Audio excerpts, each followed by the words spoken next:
what's up? It's David with No Chaser, and got a little change of scenery here. Why not? So today I'm just gonna get right into it. I'm gonna talk about a topic that is kind of specific, but also can be very sensitive to people. So here's kind of how it goes. You know, support in recovery and getting better with from other people who are also in the same fight as you. I mean, it feels even stupid to say this. Like, it's incredibly important, right? Like, it's a huge factor in being able to reach out and get help and kind of do the things you need to do to not only better yourself but form some sort of bonds that are like good for your well-being. And just it's a struggle, man. And why do the struggle alone? And for a lot of us, I mean, I'll at least say for my case, I can't do it alone, because if I was able to, I would have done it by now. I've tried many times and failed even more. But the one thing I want to talk about is something that has been spurned on by real life events. Is you have friends that are in recovery, and this is not even just something recent, but has happened a lot throughout my life. You'll have friends in recovery, and especially one like very acute situation is friends that you've made in rehab that you form like these strong bonds with. I mean, especially like when considering rehab, it is a strong bonding cathartic experience. You've most likely lived in a way of shame and secrecy for quite a while, and then you get in this environment which is encouraging, and like I said, the cathartic experience of being able to like talk about things you've been struggling with, and then other people are doing the same thing. I mean, also that's why there's a lot of like romances that start up in rehab, because I mean it's almost like a cheat code for like people, to like, I don't know, fall in love or something, because you bond so closely in such these intimate moments, and you're around each other so much. And the same thing can happen if you're going to meetings constantly and you kind of make a circle of friends, and all that's very good and important. There is one thing that and this may be the more cynical side of me, but like there's one thing you always have to keep in the back of your head, and that is this. Well, at least I'll say I have to keep it in the back of my head. By the way, I'm really trying hard not to say the you thing. I'm trying to say the I statements. It's just the way I talk. Anyways, thing I need to keep in the back of my head, and I've always tried to, is that these people are important in my life. But if God forbid they go back out, or something in their life changes the circumstances and they're cut off from you, you'll still be able to make it through, right? Like, you always have to be, and saying always have to be prepared again sounds so pessimistic and kind of like, depressing in a sense. But like, in a way, you always have to be prepared where these people that that support you so much, they may not be there, and you have to be fine from that point on. You can't, you need to rely on people more than you ever have before, but you can't just place all of your momentum, your foundation, your like everything that's keeping you together. You can't place that on them. It's the same thing like in relationships, just in general, where it's like you can't base your happiness off of someone else. You can't put that on anybody. And the same thing goes with recovery. And I think most people, people that have been experienced in recovery and have been into it a long time, they understand this. And like I said, most people, when you, especially if you are, you're going to meetings or you've met a circle of friends that have like a long time of sobriety, that risk is very low. Like I said, life things can happen where they become more available because of circumstances, they move, changes of job, changes their schedule, things like that. But you can still keep in touch. This is really more prevalent in people's journeys through treatment and rehab. Basically, I've been to rehab a good amount of times since I was 19, and it, again, the word cynical comes to mind, where it made me kind of cynical, because I would be protective of myself. And it wasn't just because I had like no faith in people or anything like that. I just know the reality of this game. I don't really want to call it that, but I know the reality of this situation in addiction and alcoholism. And that is, a lot of us just don't make it. Certainly not on our first try. And that's the one thing too. You hear statistics a lot that sound really depressing, where it's just like, it's this very tiny single digit percentage of people that will make it. But what that's not taking into account is that, people go to treatment multiple times, in a lot of cases, and that ups your chances if you're trying to look at it that way. But and also here's another thing, just real quick. Fuck statistics. I'm sorry, but like, you are your own journey, your own person, and don't let the statistics get you down. Don't let that determine what you think your possibilities are. Fuck it. All the like, there's never been real good body of work of longitudinal studies or anything like that. So just take that with a grain of salt. I mean, maybe I shouldn't. I don't know if I have the authority to say that, but I think it would be good for your well-being, or anybody that's like new to this stuff or like struggling. Don't worry about the statistics.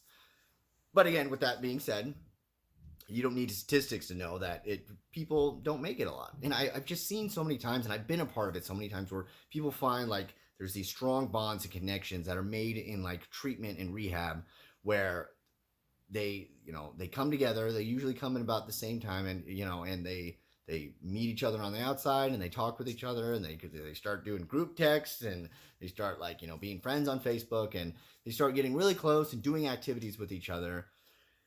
And then someone goes back out, and a lot of people there's a deep sense of like betrayal that occurs sometimes. People kind of get mad, or they look poorly upon the person, and that's one thing that you gotta not have that mindset. You can't, again, you shouldn't put that much significance on a certain person for you to remain better. But it's also, this is something that occurs, and especially like what really occurs is that like people, they will relapse, or they'll go back out, or whatever you want to call it, and then they won't talk with the people anymore. And it's like, of course, I mean, they're ashamed. There's relapse, has a tremendous sense of like demoralization, and it's not about you. It's not about like they're trying to avoid you. They're just, I've done this. I've been this person where I've even, I've gotten to a point where I'll even tell people that I've gone back out and like, I'm sorry, I needed to do this on my own. And it's not fully giving up in the way I do it, but it's like, if I'm avoiding you, it has like, it's truly it's not you, it's me sort of situation. And I see people get so, again, demoralized by like seeing people that they were really fighting with, and trying to go through this struggle with, and they go down in a sense, and they become hopeless, or what's really strange is that when people go back out, it's always terrible. Like, if they are really an addict or alcoholic, it's like always bad. And even like when they talk to some of them, they'll relay the stories like, yeah, man, it fucking sucks. My life is shitty again, or I now have these consequences I gotta deal with, or it's so hard to get back on the wagon. And even though it sounds horrible, in my case, sometimes I've heard that and it's just like, yeah, I kind of want my life to be shitty again. Like, for no reason at all, it's tempting, because it puts so much stuff in your mind. You imagine the use and the drinking, and all the stuff comes with that. It becomes very prevalent in your mind, and it gets you to think about that. Or like on another like angle of it, it gets you to lose faith in the process. I know some people where, especially when they're in friend groups of like, multiple people, and like people like boom, boom, boom, kind of like they go back out real quickly after treatment, and they just like, maybe this was all bullshit. Like, they kind of like, again, maybe not fully losing hope, but lose trust in the process, or start to consider, sometimes people go back out and they lose all contact. So you don't even have the concept of like how bad things are going, and they're like, oh, you know what? Maybe they're fine, and maybe I can go back out and I'll be fine. Like, maybe it's different now. It's a perfect way to start feeding some delusions, or like feeding, these like deeper inner like wants and urges, and making excuses for yourself. And you really can't let that, like, what happens to other people weigh in your mind. This is not to say you got to be like sociopathic about it, like you don't care, and that you don't, like, you just write them off. There's plenty of people where I've known they've fallen down. I'll extend my hand once and just be like, I'm always here for you, man. And people, by the way, a lot of times have done that for me, and that's kind of the best way to approach it. But you just got to think about yourself and move forward. And if you can take some sort of motivation from other people's, falling down in their life, becoming not great again, use that as your motivation. But you can't dwell too much. At least I can't dwell. I know I can't dwell so much on other people's journeys. And that can sound cheesy or cliche, but you have to think of it that way too. Like, it really is a journey to where this is not like the end of someone's world because they go back out. It's very risky, as I've discussed in previous episodes, of what can happen in a relapse, and sometimes you can do things that are irreversible. But it's also, it's not that they didn't care. It's not that they weren't trying. Some cases there are, but it's not really that. They've fallen down, as like so many of us do, and so they're on their own journey. Well, you wish the best for them, and you hope they get back up, but you just gotta have the mindset that I'm gonna keep moving. It sucks because I was very close to that person. I shared a lot with them, but you know what? I gotta adapt. I gotta keep moving forward, and I will be there for them, in a healthy way too. And then that's another aspect of this is where you can't, like, if they are in full relapse mode and they're just engaging in those destructive behaviors, there's only so much like support you want to offer, because I know that I can't let them drag me down. And again, this is not saying in a sense where there's intention to it. They're not doing it on purpose or anything like that. It's the way that their journey is going, and so it's the way that they are at in their moment, in their time, in this whole struggle. But if you're around people that are struggling too much, then it's gonna affect. I know it's gonna affect badly on me. Like I said, for the reasons like expressed earlier, the idea of like maybe the shit doesn't work, or so many people are failing, and you know what, just like maybe it's not that bad. All those type of things. You can't have what other people's destinations in their life, like what's happening at that time. You can't let that play a factor in where you think your life is going. And I say this stuff, and some of it may sound kind of obvious, but when you're in it, and when you truly care about some of these people, and like I said, it's especially with like being in rehab with people, you make such strong bonds. You're opening up all day, like with most treatment centers, you're doing like group processing, and again, you're coming to a place where you're starting over, and people are starting over with you, and you're all in this like fight together, and you're bonded. I've met people that I know I probably wouldn't even like on the outside in a normal version, but I come to like them because I know what their struggle is, and that bonds people so much. So it it can be incredibly disappointing when they fall down. And when I say about being protective of yourself, I don't mean that you keep everybody at an arm's distance, and you're just ready for them to fall off at any moment. I know I can't live like that. Like I need people in my life, but there's a thing that at least I try to do, where it's like the more success they have, the more I know that I can trust that they will be there. I can put more. This is, I mean, a thing that they do with like sponsorship, where people have a certain amount of time. Um, there's no like hard and fast rule of like it has to be 3 years or something. If some people tell you that, they're full of shit. But I mean, you certainly don't want someone who has like 3 months. But like you you you you give them an amount of acceptance into your life for amount of success that they have. So you know that the relationship you have isn't fragile. And even though you may have bonded with people in rehab so closely because of the amount of time you spent and how intense that was, you do have to keep in the back of your mind that, you know what, I'm vulnerable and they're vulnerable too. So I know how vulnerable I am. So they're in that same place too. So things could go south for them at any moment as well. And as much as I care about them and enjoy their support, and as much as we bonded and we like each other, like I have to be somewhere in the back of your mind. I have to be ready for that. I have to have some reserve of independence to know that if it doesn't work out with them, then that sucks. I hope they get back up as quick as possible, but I gotta move forward. I gotta do what I have to do to better myself.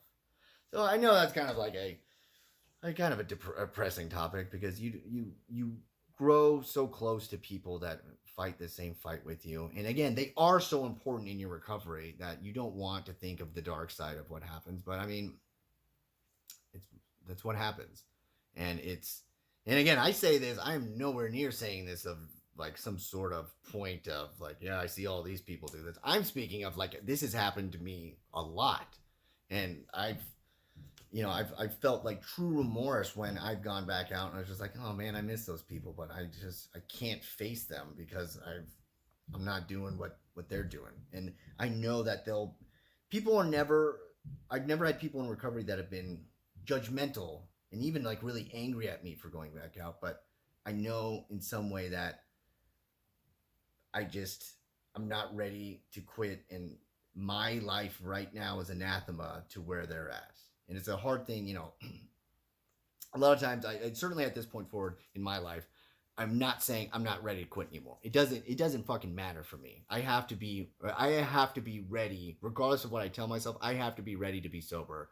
There is no more like it's not ready. Like I'm just not ready for it. There is no more of that for me. I become so dysfunctional. Things get so dangerous when I drink again that's not even on the table. But what I'm saying is that like in the past when I've been the person in the group that has fallen down, it's been, you know, I don't ever want to pull them down with me, and it's just so hard to reach out and to continue to talk to them because you feel that shame. And so that same thing will happen with other people in your circle, or could happen. And you have to understand that it has nothing about what you can't take it on as like, did I mess up, or if I would have done something else. No, no, no, you can't put that on yourself. We are autonomous in our own recovery. And again, it's not so much that people didn't care enough or they weren't trying hard enough. Sometimes we just fall down because of like whatever fucking curveballs are given us. And you have to be empathetic and understanding of that, but to keep in your mind that I need to move forward for my own sake. So anyways, um, like, subscribe. Any sort of feedback you have, I'd love to hear that. And you know, I hope everyone is well, and I hope you don't have to deal with the things I discussed in this video, but it happens a lot. But be prepared for it. Be strong. Be well.